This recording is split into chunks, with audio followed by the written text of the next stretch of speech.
que chegam aí, que estão participando, vão participar. Vamos juntos. Bom, a gente está vendo a vida, já passamos pela vida de Paulo, agora a gente está estudando Coríntios, as cartas de Paulo. E indo para os finalmente nesse estudo, infelizmente vocês não vão poder acessar aí os slides, porque a gente está com esse problema de conexão com o Zoom, mas, enfim, quando a gente pensa sobre outros detalhes, né, da carta aos Coríntios, a gente que tinha visto uma série de problemas, né, que Paulo estava enfrentando, a gente até citou os oponentes dele, né, que havia muitos conflitos na igreja, gente que se levantou contra ele na própria igreja. A gente pensou também, conversou sobre a questão dos irmãos levarem uns aos outros aos tribunais, a promiscuidade sexual que havia na igreja, e outros que até pregavam um celibato necessário, assim, né, como se fosse uma coisa sem a qual não haveria salvação até, né? Uns condenavam comer carne sacrificada aos ídolos, os outros entendiam que não era problema nenhum fazer isso. Alguns entendiam que as mulheres deveriam cobrir a cabeça, outros não, né, enquanto estavam no culto. E havia divergências em relação aos dons espirituais e tudo mais. Então a gente tem essa série de situações estabelecidas ali na igreja de Corinto, né? Rosa, bom dia. Oh, que bom. Seja bem-vinda de volta, tá bom? Enfim, a gente tem essa série de situações em Corinto.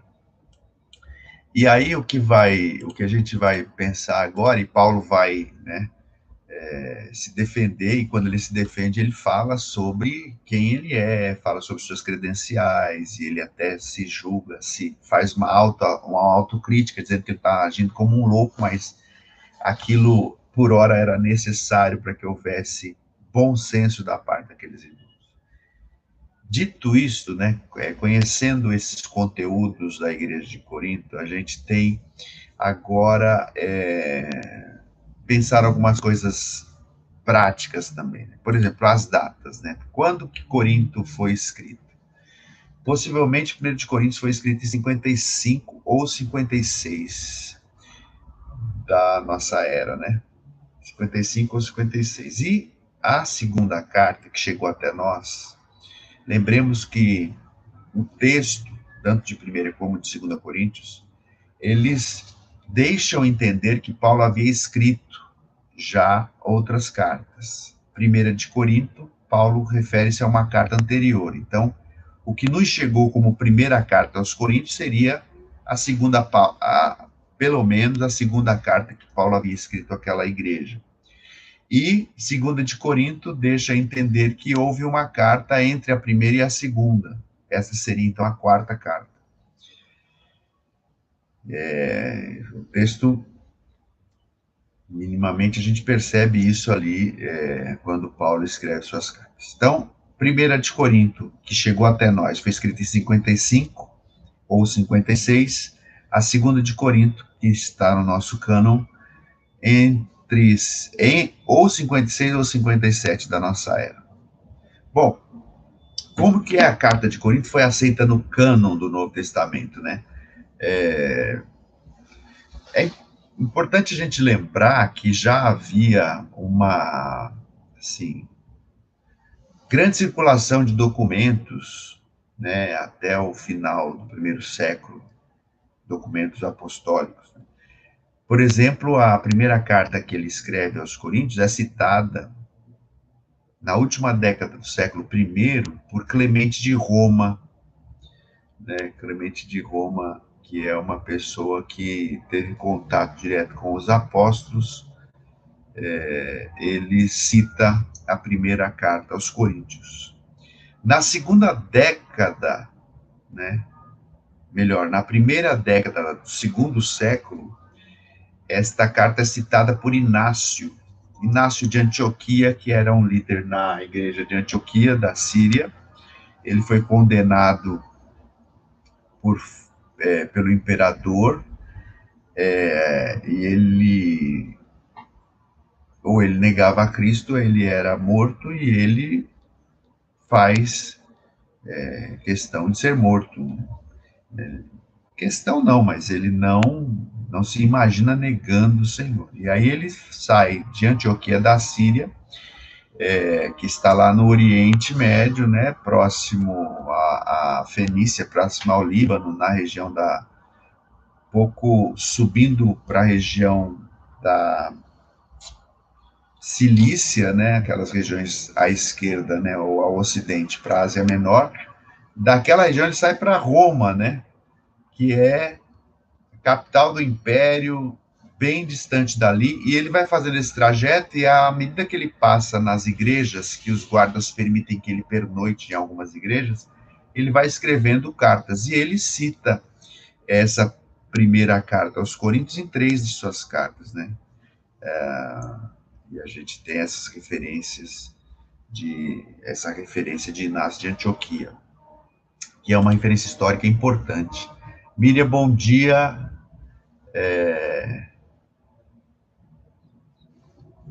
Bom dia para vocês. Então, temos essa referência histórica, né, bastante importante da primeira carta aos Coríntios. Em relação à segunda carta aos Coríntios, a gente vai ter, deixa eu só ver aqui umas anotações que fiz. Aqui. Segunda de Corinto, existe, assim, outras referências, né?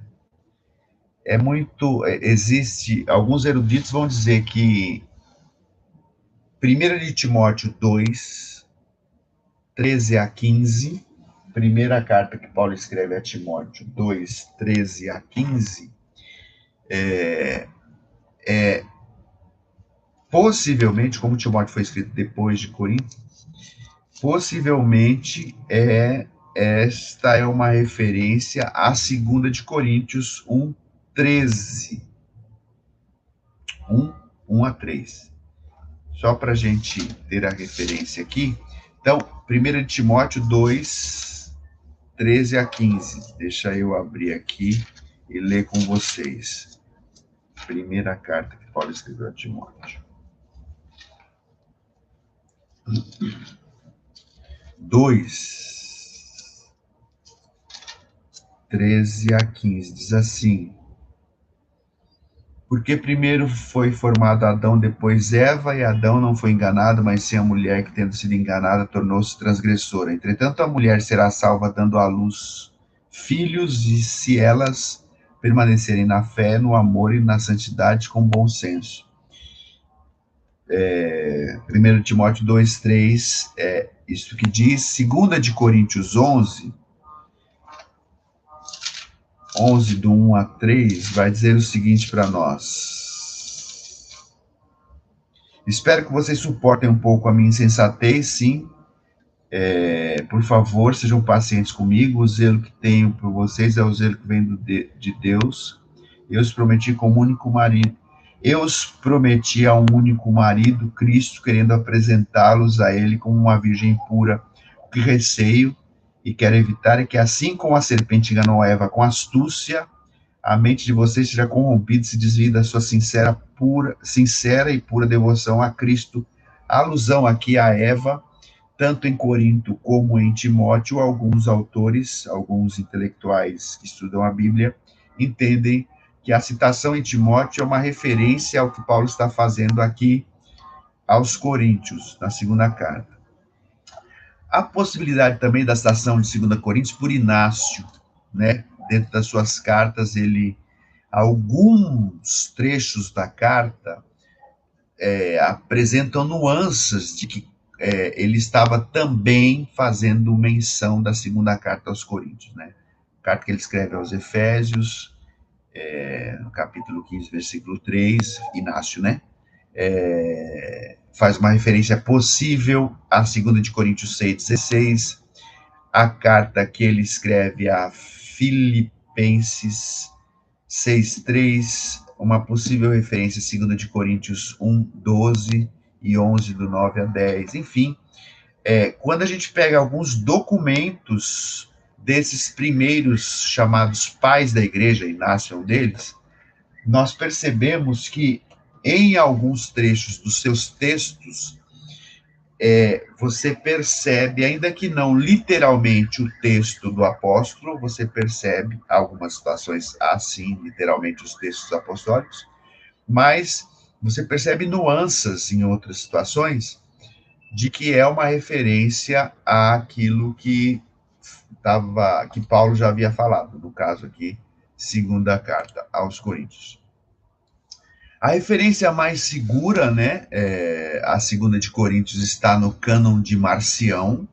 Não sei se vocês se lembram, Marcião era um filho de um bispo da região de Sinop, no Ponto. Sinop, região oriental, né, Mar Negro, né, aquela região lá, passando pela Bitínia e tudo mais, e ele era uma pessoa de família abastada, e era armeiro. Armeiro era alguém que supria as necessidades de um barco para pesca, né, enfim, para expedições assim. Então ele tinha negócios dessa natureza, e o pai era bispo, e ele sai lá da região do Ponto, vai a Roma com alguns manuscritos, dizendo que daqueles manuscritos, ou melhor, de todas as cartas que circulavam, apenas 10 eram legitimamente paulinas, e não 13, como nós entendemos e afirmamos. Ele, então, começa a pregar isso, porque ele tem os documentos. É importante que se diga que, pelo fato de seu pai ser bispo, né, ser uma pessoa da igreja em Sinop, ele tinha possivelmente um lugar que guardava esses pergaminhos. O que chama a nossa atenção é que as cartas que circulavam pelas igrejas, o exemplo de Sinop pode ser um exemplo do que acontecia nas demais igrejas. Então, esses documentos eram guardados pelos pastores, pelos bispos, pelos responsáveis por estas igrejas. E em tendo essa responsabilidade, eles formavam ali um amontoado de cartas que circulavam pelas igrejas, cartas inclusive apostólicas, né? É o que Marcião faz, pega do depósito do pai, que é bispo, possivelmente, né, 10 desses documentos paulinos, e diz que apenas eles são legítimos. A nossa ênfase aqui sobre Marcião é porque dentre essas 10 estava a segunda carta de Corinto. Então a autoridade também é revelada nesse chamado cânon de Marcião, né, nessa lista que ele tem como documentos oficiais da igreja cristã primitiva. Então, quando a gente pensa na autoridade, né, na autenticidade, né, na aceitação dessa carta no cânon, a gente tem que sim fazer referência a Marcião, por essa razão que eu acabei de expor a vocês. Bom dia, Sueli, bom dia, Deonir, bem-vindas, Deus abençoe vocês. Bom, dito isto, vamos dando sequência aqui. E a partir de meados do século II, né, essa segunda carta aos Coríntios já era considerada parte da obra paulina, legítima. Ainda falando sobre a circulação de cartas, veja só, que o cânon foi constituído justamente assim. Como é que a gente tem hoje 27 livros aqui na nossa mão, né, dentro de textos, né, encadernadinho, bonitinho? Como que se deu isso? Eu já falei sobre isso, mas vale dizer que desde sempre os escritos apostólicos circulavam. A circulação dos escritos apostólicos, Pedro, Paulo, Judas, João, né, Tiago, os evangelhos, esses documentos já circulavam pelas igrejas, e isto, então, era, como eu citei aqui, o pai de Marcião, que era bispo em Sinop, era copiado. Chegava uma carta apostolar, se copiava aquela carta, ficava-se com a que chegou, fazia-se uma cópia da e enviava essa cópia para uma outra comunidade, que era um modo de você fazer circular o pensamento cristão, as orientações apostólicas, o que os discípulos do Senhor, os discípulos diretos de Jesus estavam ensinando e que deveria ser preservado. Então, e com o surgimento de Marcião, com o seu cânon, dizendo que apenas 10 das cartas que faziam parte do Novo Testamento, ele reduziu tudo a Paulo. Então ele considerava um evangelho de Lucas, desde que não tivesse nada de judaísmo, mas assim, raro algum documento que ele considerasse. E o que os irmãos, bispos e autoridades das igrejas que estavam espalhadas por muitos lugares fizeram foi trocar correspondências entre eles mesmos, dizendo, olha, isso está errado, porque desde sempre circulou entre nós documentos de Paulo, de Pedro, de Judas, e foram chegando a um consenso de uma lista de documentos tidos como autênticos, como originais, né, como de fato das lideranças da igreja primitiva. E isso, então, se construiu num padrão, num cânon. Cânon quer dizer justamente isso, né? Um padrão, né? Uma régua, né? Uma medida certa. E aí temos hoje, graças a Deus.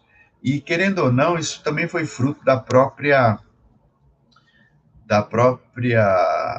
tentativa de heresia de Marcião de estabelecer um cânon que só tivesse as obras paulinas, nem todas elas, mas só 10 dessas obras, e com a própria difusão que ele começou a fazer de um cristianismo estranho, que negava, por exemplo, o Deus do Antigo Testamento, que entendia que o Deus do Antigo Testamento não tinha nada a ver com o Pai de Jesus Cristo, que Jesus era uma pessoa muito diferente e tudo mais, mas jamais poderia ter sido homem, e ele era somente Deus. Então tinha toda uma ideia por trás do conceito religioso de Marcião, e essas heresias vão ser combatidas pelos concílios da igreja, né? Porque o Marcião, ele mistura o gnosticismo presente, né, muito presente nas regiões da Grécia e Ásia Menor, com o cristianismo.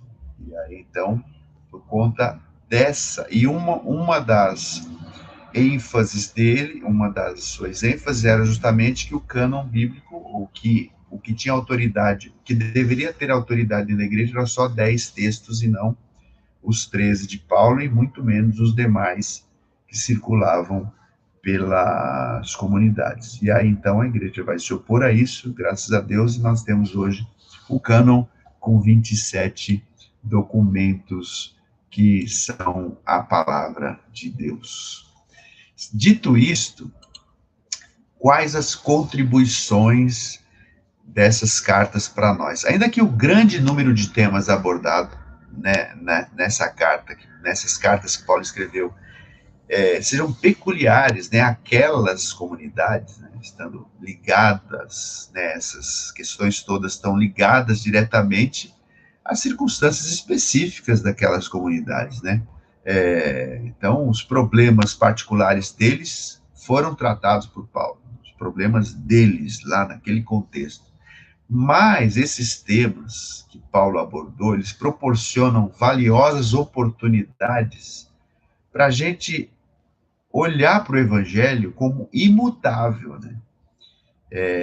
Que era o Evangelho é imutável, e Paulo vai combater justamente aquelas ideias estranhas que aconteciam na igreja de Corinto com esse evangelho imutável, que foi ensinado nas línguas das culturas do século I e foi pela primeira vez aplicado às circunstâncias mutáveis, né? Então, havia muita variação ali de pensamento em Corinto e Paulo estabelece um padrão. Não é isto, é isto.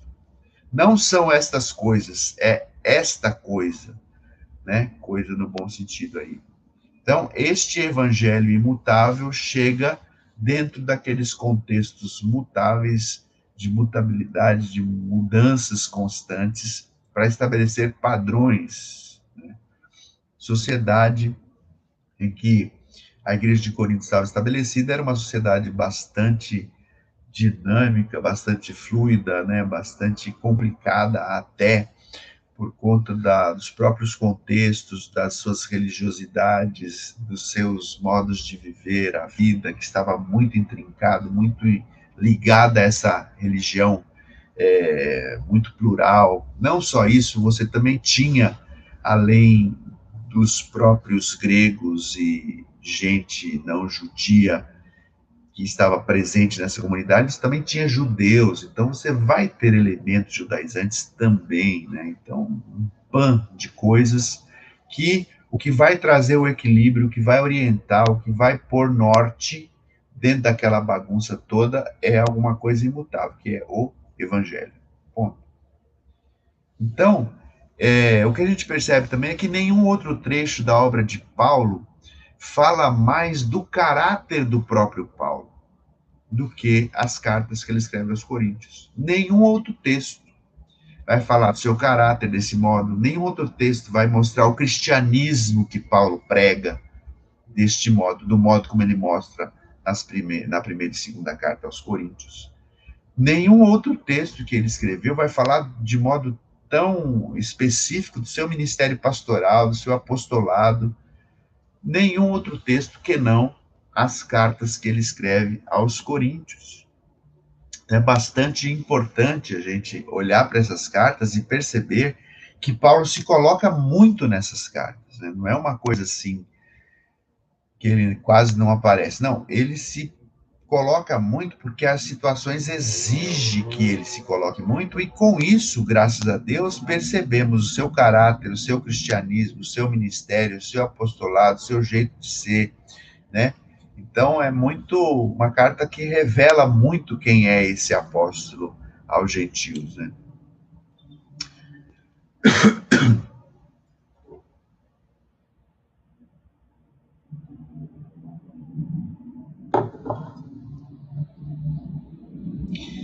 E uma outra característica da carta aos Coríntios é que essas cartas elas confrontam diretamente aquele conceito, né, de uma espiritualidade que pressupõe independência em relação à ética e à conduta.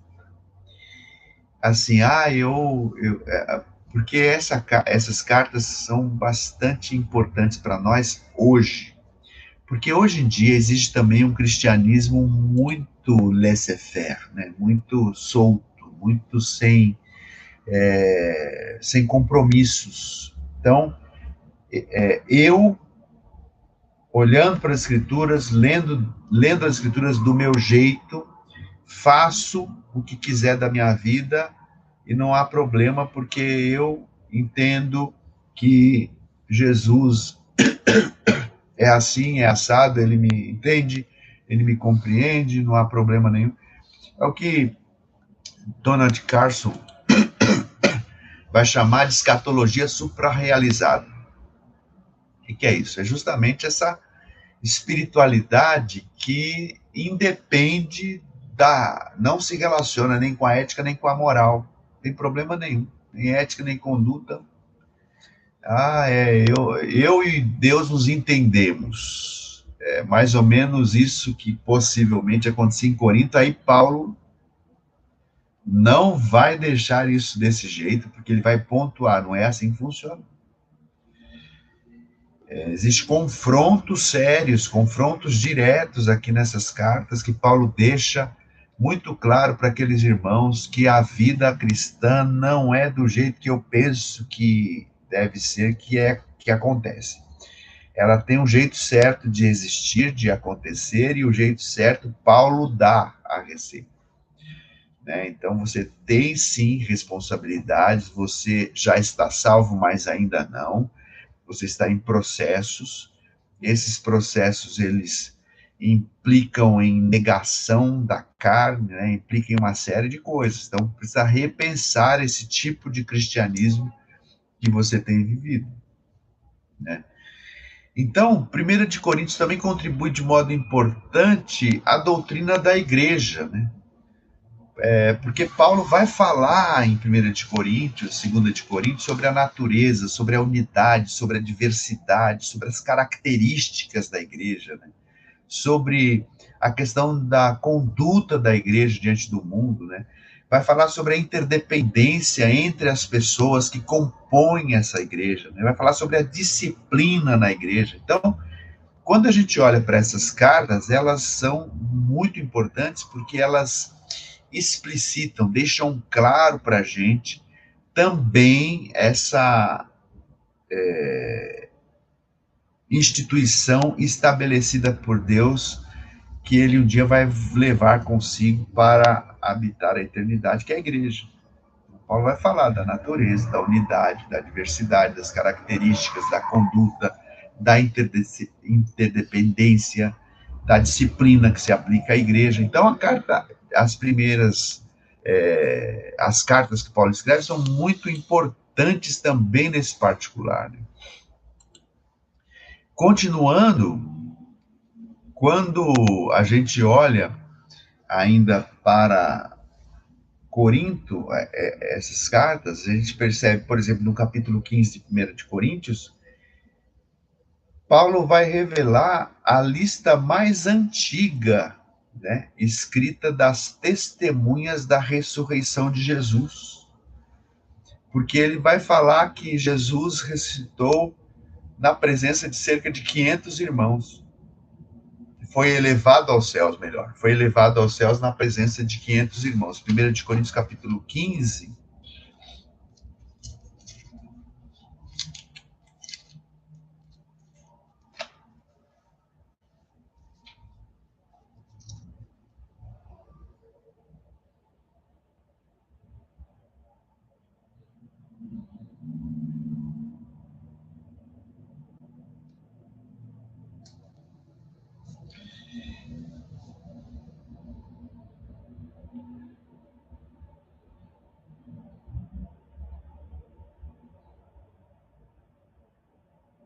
é um texto tão rico que ele começa dizendo: ora, se está sendo pregado que Cristo ressuscitou dentre os mortos, como alguns de vocês estão dizendo que não existe ressurreição dos mortos? Porque em Corinto havia essa duplicidade. Aí Paulo vai corrigir isso também. Ele diz: se não há ressurreição dos mortos, nem Cristo ressuscitou. E se Cristo não ressuscitou, é inútil a nossa pregação, como também é inútil a fé que vocês têm. Então, a ressurreição é a base da fé. Não é inútil viver para o cristianismo, como cristão, né? Mais que isso, seremos considerados falsas testemunhas de Deus, pois contra ele testemunhamos que ressuscitou a Cristo dentre os mortos. Mas se de fato os mortos não ressuscitam, ele também não ressuscitou a Cristo. Pois se os mortos não ressuscitam, nem mesmo Cristo ressuscitou. E se Cristo não ressuscitou, inútil a fé que vocês têm e ainda estão em seus pecados. Ele reforça a ideia de que a fé é inútil e de que também eles não têm perdão de pecados. Neste caso, também os que dormiram em Cristo estão perdidos. Se é somente para essa vida que temos esperança em Cristo, somos de todos os homens os mais dignos de compaixão. Mas se de fato, ou melhor, mas de fato, Cristo ressuscitou entre os mortos, sendo ele as primícias dentre aqueles que dormiram. Visto que a morte veio por meio de um homem, também a ressurreição dos mortos veio por meio de um só homem. Pois da mesma forma como Cristo, da mesma forma como em Adão todos morreram, em Cristo todos serão vivificados. ele fala antes o seguinte,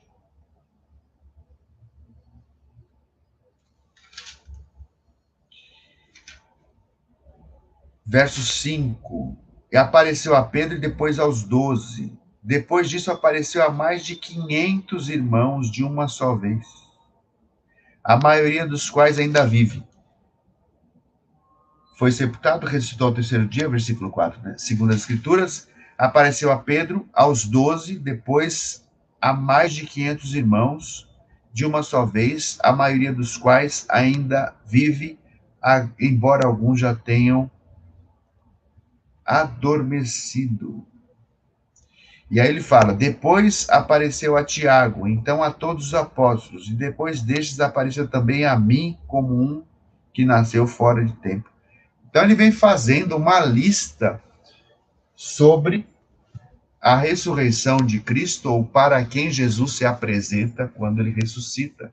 E é muito didático, muito bom isso, né? Ouvir Paulo falando essas coisas, e não ouvir Paulo falando, mas quase que ouvindo, né? Mas lendo o que ele escreveu, porque isso é um documento importantíssimo. E justamente que ele vai falar sobre a natureza da ressurreição, né? E para quem Jesus aparece.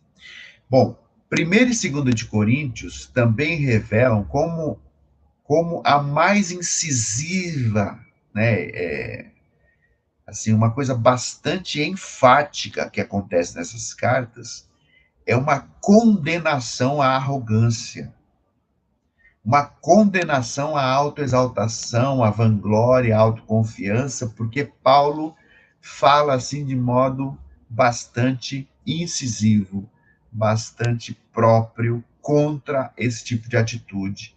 A gente tem isso revelado nesse texto. E também, por outro lado, esses textos revelam, descrevem em termos muito práticos a natureza da vida e testemunhos cristãos, né? Então, essas cartas são bastante importantes também por essa razão. E ainda sobre essas contribuições, nas cartas destacam-se o serviço, a autonegação, a pureza e fraqueza como contexto em que Deus revela a sua força. Ou seja, Paulo vai dizer, né? Porque eu sou fraco, mas é na minha fraqueza que o Senhor revela o seu poder, e é o contexto realmente de fraqueza, de autonegação, né, de servir, que Deus vai revelando a força, a glória, o poder dele, justamente para que o homem não receba essa glória, mas que seja do Senhor, e é dentro desses contextos que a manifestação maior acontece.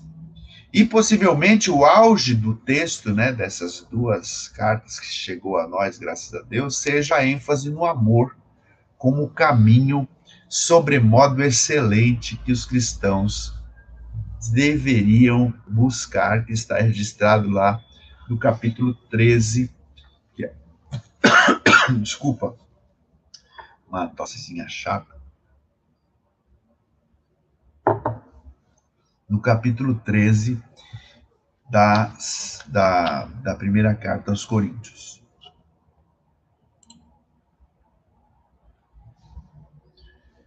Que diz assim, para a gente encerrar aqui nossa conversa de hoje. Ainda que eu fale, passo a mostrar-lhes um caminho ainda mais excelente. Capítulo 12, versículo 31, a segunda parte do versículo diz exatamente isso. Passo a mostrar-lhes um caminho ainda mais excelente, ainda que eu fale as línguas dos homens e dos anjos. Se não tiver amor, serei como o sino que ressoa, como o prato que retine. Ainda que eu tenha o dom de profecia e saiba todos os mistérios e todo o conhecimento e tenha uma fé capaz de mover montanhas. Se não tiver amor, nada serei. Ainda que eu dê aos pobres tudo o que possuo e entregue o meu corpo para ser queimado, se não tiver amor, nada disso me valerá. O amor é paciente, o amor é bondoso, não inveja, não se vangloria, não se orgulha, não maltrata, não procura seus interesses, não se ira facilmente, não guarda rancor, o amor não se alegra com injustiça, mas se alegra com a verdade, tudo sofre, tudo crê, tudo espera, tudo suporta, o amor nunca perece, mas as profecias desaparecerão, as línguas cessarão, o conhecimento passará, pois em parte conhecemos e em parte profetizamos. Quando, porém, vier o que é perfeito, o que é imperfeito desaparecerá. Ficar aqui até aqui o versículo 10. Então, este texto digamos assim, o que coroa, né, as duas cartas que Paulo escreveu, primeira e segunda de Coríntios, que nos chegaram. E justamente onde falta amor, falta tudo. Essa é a ideia do apóstolo. Então, essas cartas que Paulo escreveu, elas são extremamente importantes para nós, porque elas, embora tenham sido escritas no primeiro século, seguem sendo palavra de Deus e palavra de orientação para a vida, tá bom? Nós vamos ficar por aqui. Muito obrigado pela paciência. Deus abençoe vocês. E nosso próximo encontro será o último encontro desse semestre. Eu vou introduzir o estudo sobre os Gálatas. E a gente vai dar sequência, tá bom? Graça e paz, fiquem com Deus, nos vemos